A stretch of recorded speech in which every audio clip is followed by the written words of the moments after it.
आप देख रहे हैं सुपौल दस्तक न्यूज। चलिए खबर की ओर। कार्यकर्ता संवाद कार्यक्रम के दौरान मधेपुरा पहुंचे तेजस्वी यादव।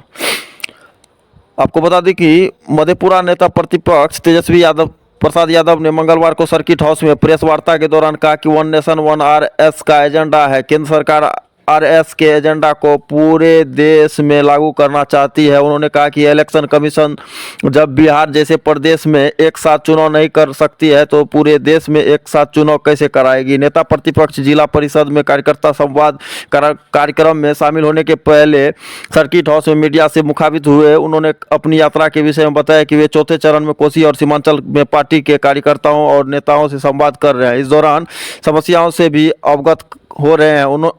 उनके फीडबैक के आधार पर सरकार बनने पर माई बहन सम्मान योजना के मां बहनों को 2500 रुपये दिया जाएगा। कार्यकर्ता संवाद कार्यक्रम के दौरान मधेपुरा पहुंचे तेजस्वी यादव का कार्यकर्ताओं ने भव्य स्वागत किया। इस दौरान आज सर्किट हाउस में नेता प्रतिपक्ष तेजस्वी यादव के द्वारा प्रेस वार्ता आयोजित की गई, जिसमें राजद की ओर से माई बहन सम्मान योजना की घोषणा पर जदयू सांसद ललन सिंह के बयान पर पलटवार करते हुए उसने मुख्यमंत्री के 15 दिन के बिहार यात्रा के खर्च का हिसाब मांगा है। उन्होंने कहा कि इससे पहले ललन सिंह को जवाब देना चाहिए कि मुख्यमंत्री नीतीश कुमार के 15 दिनों के बिहार यात्रा पर 2 अरब 25 करोड़ 78 लाख रुपये का जो खर्च है वह कहां से आ रहा है, इसका हिसाब उन्होंने जनता को देना चाहिए। इस दौरान उन्होंने वन नेशन वन इलेक्शन पर अपनी प्रतिक्रिया देते हुए उन्होंने कहा कि भाजपा के लोग आरएस का कानून देश पर लागू करना चाहते हैं।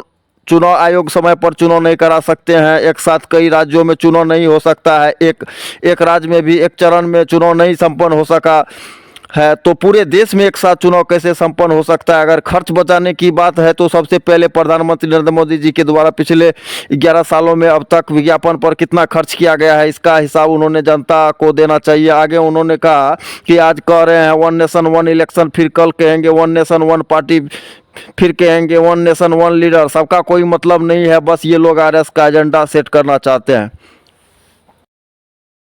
चाचा तो पहले कहते थे संभव है 5 लाख नौकरी देना, अब कैसे संभव हो गया 17 महीने में। ललन सिंह जी अगर ये बात कह रहे तो उनको बताना चाहिए 2 अरब 25 करोड़ 78 लाख रुपए खाली 15 दिन के मुख्यमंत्री की यात्रा के लिए कहाँ से आ रहे हैं। सबने देखा आगे बढ़ रही है सरकार उस पर क्या वन नेशन वन इलेक्शन जो है वो देखिए जो संवैधानिक ढांचा है इस पे प्रहार क्षेत्र के मुद्दे को जो है गौन हो जाएगा। कहीं भी चुनाव होगा तो जो स्टेट का भी जो चुनाव होता है लोकल इश्यूज पे होता है वो गौन हो जाएगा। अभी ये लोग ला रहे हैं, ये लोग तो आरएसएस के एजेंडा को लागू करना चाह रहे हैं ना, इसलिए हम लोग कहते हैं लोग संविधान के विरोधी हैं। और अभी कह रहे हैं वन नेशन वन इलेक्शन, आगे कहेंगे वन नेशन वन पार्टी, फिर कहेंगे वन नेशन वन लीडर।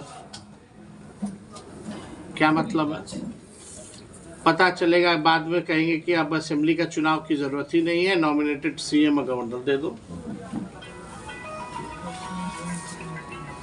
ये बीजेपी के लोग जो हैं रियल इश्यूज पे बात नहीं करते हैं। खर्चा बचेगा तो प्रधानमंत्री कितना खर्च करते हैं विज्ञापन, इलेक्शन से ज़्यादा तो विज्ञापन पे ना खर्च करते हैं भाई। 11 साल में अब तक कितना विज्ञापन पे खर्चा किया जरा बता दे, हिसाब दे दे भारत सरकार, जरा बताए कितना खर्च हुआ अगर खर्च ही बचाना है तो।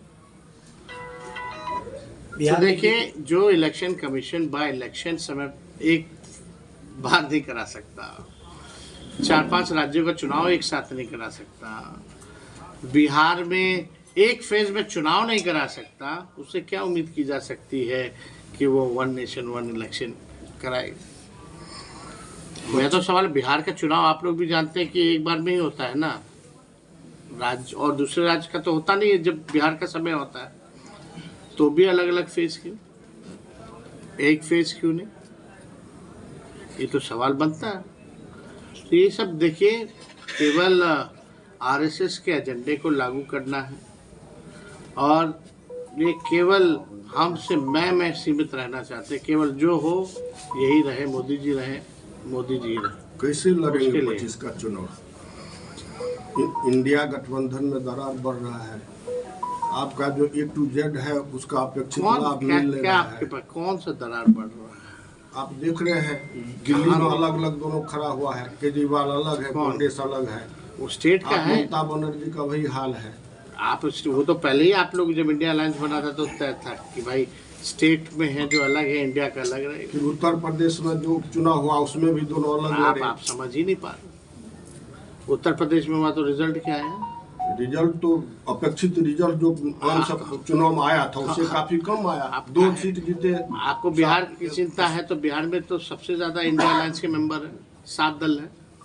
और तो बिहार में अरे क्या आप चुनाव? बताओ ना, यहाँ कांग्रेस साथ में है, तीनों लेफ्ट पार्टी साथ में है कि नहीं? वीआईपी पार्टी साथ में है, सब तो इंडिया के अलायंस के मेंबर हैं ही यहाँ। तो वही तो इस बीच कैसे आप तैयारी अरे जब कीजिएगा? साथ में है तो तैयारी क्या करना? अरे रिजल्ट उतना अरे अपेक्षित यहाँ नहीं कौन मिल सा रहा है दरार हो हम रहा लोग है? को। रिजल्ट अपेक्षित नहीं मिल रहा है तो बीच में तो चुनाव हरा ना दिया गया था आपको।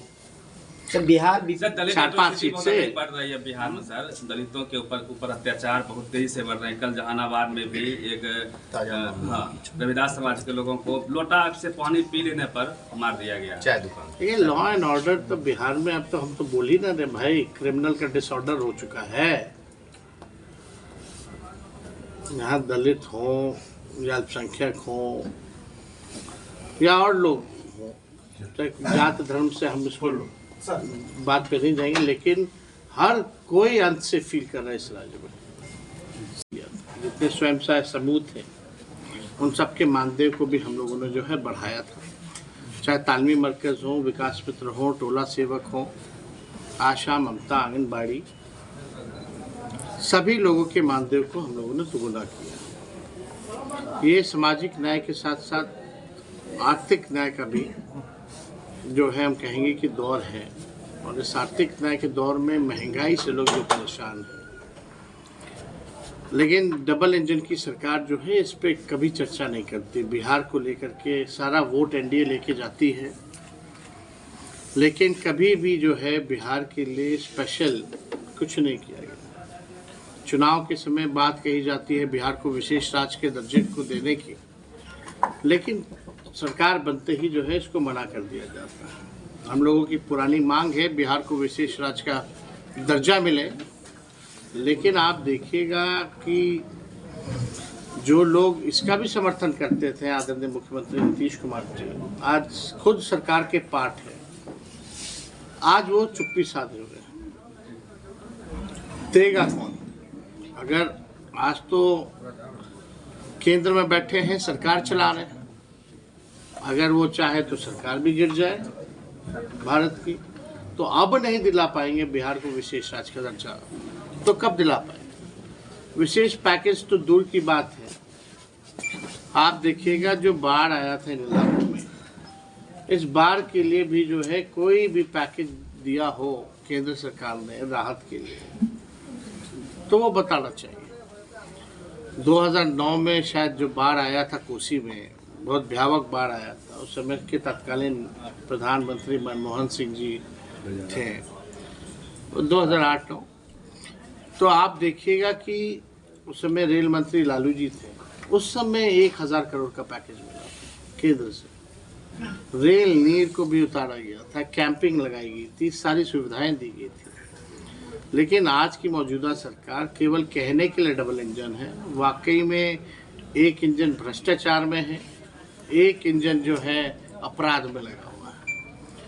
लॉ एंड ऑर्डर का क्रिमिनल डिसऑर्डर हो चुका है। बिहार में इंफ्रास्ट्रक्चर का फ्रैक्चर हो चुका है, पुल पुलिया गिर रहा है, बांध में चूहा खा जाने हैं, भ्रष्टाचार का खेल हो रहा है। मुख्यमंत्री जी हर एक मुद्दे पे गायब हैं। बीपीएससी का इशू हो, नौजवानों का इशू हो, कहीं भी वो नजर नहीं आता। चाहे विधानसभा हो, वहाँ एक शब्द भी इस सत्र में, पिछले वाले सत्र में एक शब्द दोनों सदनों में भी नहीं कहा।